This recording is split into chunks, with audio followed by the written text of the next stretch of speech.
hear me? Yes, Ken. Great. Oh, awesome. Well, thank you very much for taking the time to do this interview. It's great to be able to talk to you again. Yeah, sorry we're late. The last interview took a few minutes more. We had some technical problems. Oh, that's quite all right. I got the rest of the night here, and it's great to be able to talk to you about some brand new Cult of Luna music. Yeah, go ahead. Oh, yes, and with that, in just a few weeks from now, on the 5th of February, comes the Raging River through a brand new label with Red Creek Recordings. It's that part first. I mean, it's great to see that you guys are taking that on yourselves with being able to create your own label. It's been a project that's been in the pipes, or actually the idea has been floating around for many years. But I mean, it's a consequence of the extra time that we have got during this year. If the Corona situation wouldn't have arose, we would have had other things to do, like doing festivals, doing tours, and stuff like that. That's, well, the only, apart from the horrible situation we're in, it kind of, this is a positive side effect from our perspective, at least.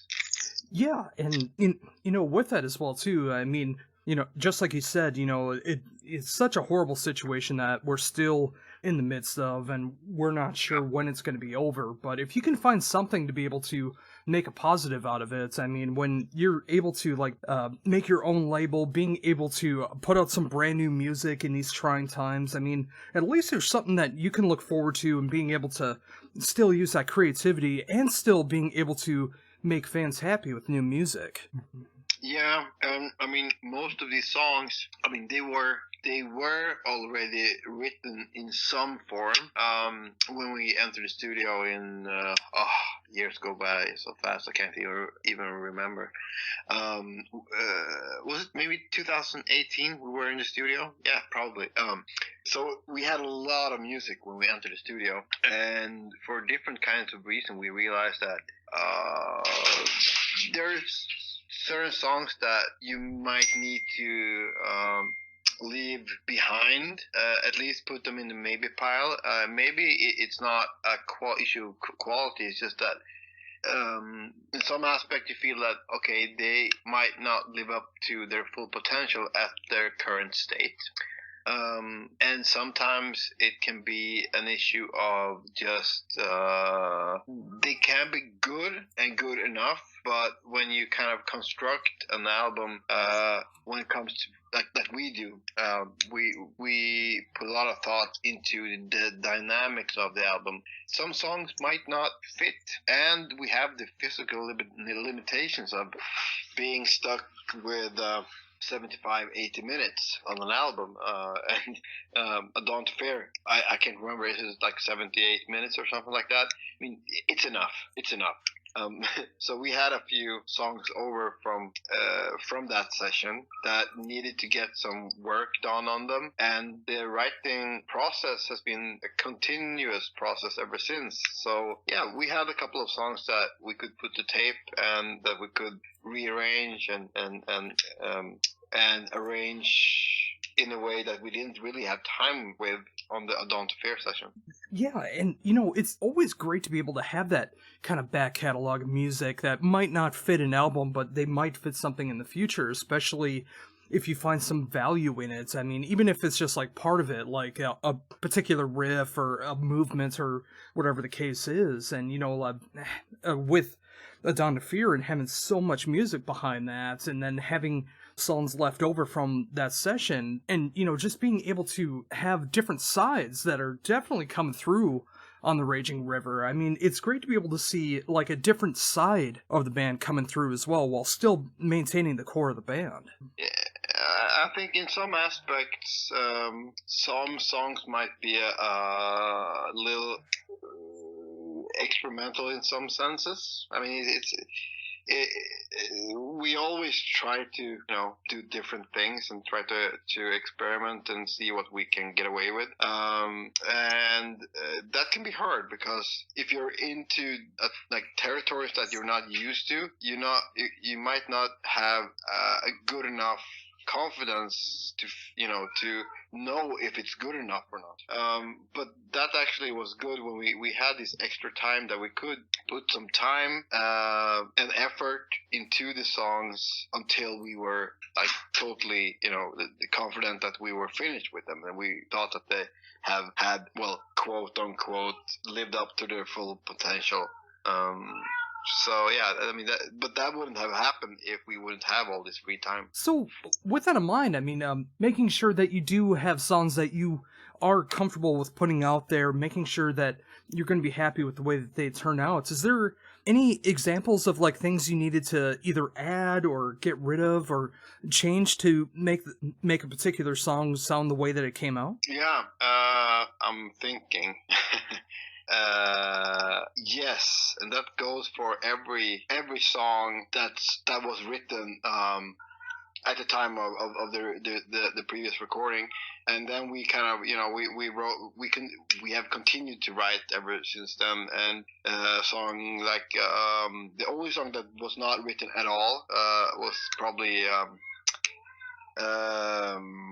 Three Bridges. But apart from that, we had to, in different ways, in some cases we added stuff, and in other cases we kind of had to cut things from the song that didn't really work, or so it's been every song has been worked on, apart from the one that we recorded for the first time. Oh yeah, that totally makes sense. And it's just like being able to come up with those ideas and seeing how they all form together. Sometimes it comes together so naturally, and sometimes you do have to work with it to make sure that it does turn out the right way. And with that in mind, I mean, I really love what's going on between all 5 tracks here. I mean, with it being nearly 40 minutes, I mean, it just feels like a great length to be able to put out right now. I mean, like 5 solid tracks while everything hopefully gets back to some kind of normalcy and we're able to get that next full length. I think this is such a great thing to be able to tide people over because it's great music. Yeah, I mean, that's like your opinion, man. To quote Big Lebowski. Yeah.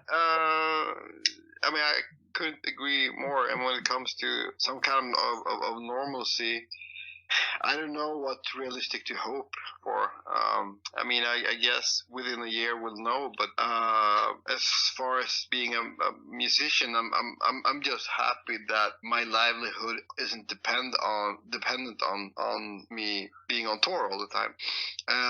And with this extra time that we have, I think that anything but trying to make the most out of it would be, well, first of all, it would not be me, because I try to maximize and get out, maximize my time and try to get out as much as possible when I can. But I mean, the problem is when we have like a normal life when it comes to the band, we have tours coming up and we have shows to do. And since we have, up until 6 months ago, I haven't lived in the same city as the rest of, like, the core of the band. But now I do, which means that we can make the most out of the time that we have now, because we can actually meet up and practice more often. Now we have a tour coming up in October. You never know what's going to happen until, well, when we're there. Hopefully we'll be able to do more shows, but at least we have a couple of months now that we know we won't be able to do anything but just practice and write. So we're still trying to make the most of the time that we have. Yeah, that really is important. I mean, not just musically, but for mentality's sake. I mean, being able to do things that you do enjoy, like writing music, and being able to get together and practice music, because being able to have some kind of outlet with the situation that we're in right now and how long it's been going, and over here in America how horribly we're taking everything on. Yeah. I mean, there's just so much bad things that are going on in the world right now. I mean, you got to be able to find some kind of positives and something to be able to keep you going. And I'm glad that at least you still have the musical outlet to be able to like write and practice and hopefully be able to do some kind of touring coming up in October, which you have lined up. I mean, just it's just such a terrible thing to be able to see like everything canceled last year, and seeing how far we're going into it with 2021, possibly into 2022 and beyond. Yeah, I think we mentally should prepare for that at least. Hopefully, like I heard today that we're probably not going to reach herd immunity until 2022. So yeah, you don't know, but like when it comes to the social aspect of this whole thing, I don't mind living like this at all. And it's not like I'm antisocial in any way. It's just I don't mind being at home, just doing my stuff. That's what I would like to do pretty much all the time. I spend more time with the kids and do stuff like that. But yeah, still, well, I think the most important thing with the band right now is just that I moved I moved back home. I've been away for 15 years, and now we moved back this summer. So the only problem is that I only meet my friends when we practice. We don't. I mean, that's the sad part. We cannot hang out and have a beer afterwards, but still, we get to meet more often than usual. Yeah, and that's a great example of that too. You know, like even though you're only able to see them during practice, I mean, the fact that you are able to see them at all and being able to be closer together to be able to practice rather than just having to do everything online, or with some people not even doing anything right now. And, you know, and you bring up an excellent point, too. I mean, there's a lot of people out there like you, like me, that have no problem staying at home and being able to enjoy things. And I gotta imagine that your kids are very appreciative of that, too, like being able to see you every day and being able to grow up with them in these dark times, because, you know, it's just like it's affecting every generation that's going on right here. And I can only imagine how that's going to be affecting kids going forward, having to go through something like this. Yeah. I heard an interview today about it's of course speculations, but still about the COVID generation, like kids that are growing up right now, like getting homeschooled and stuff like that, and don't have as much social interactions with other kids. I mean, we haven't had, when it comes to Sweden, we haven't had a lockdown. Not in a sense like pretty much the rest of the world. They have had homeschooling for high school and like university and stuff like that. But not when it comes to smaller kids. They've been going to school, and I think that's been really important to them, to hang out with other, because my kids are going to kill each other if they hang out too much. So they have other social interactions. Yeah, but they spend more time at home, which is also good, of course. It's nice for me.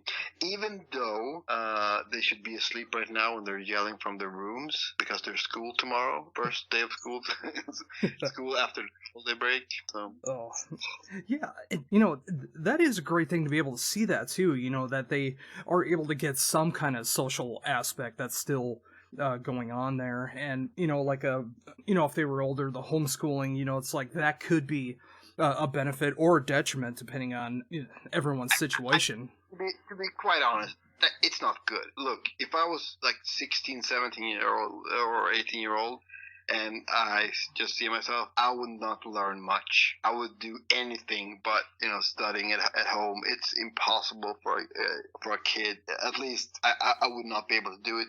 I would, when I grew up, I would probably sit down and play guitar, which probably wouldn't be that bad though. However, at this day and age, I would probably be just playing video games for the whole day. I don't think it's good in the long run, to be quite honest.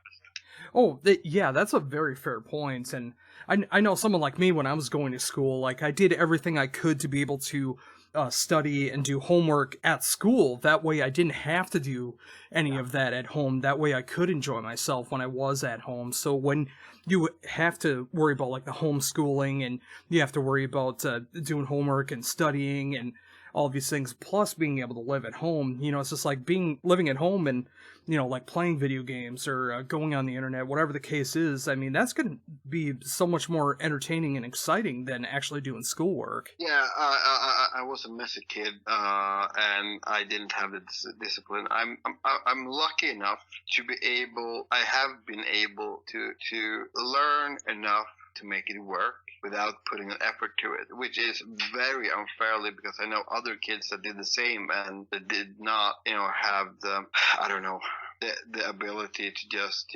catch enough to be able to pass the tests without studying, because I never did. I read a whole lot, but different things. I've been the kind of kid, I was the kind of kid that if I was interested in something, and I'm still that kind of person, I go all in. But the things that really don't interest me, I don't put in any effort more than I have to, or actually less than I actually have to.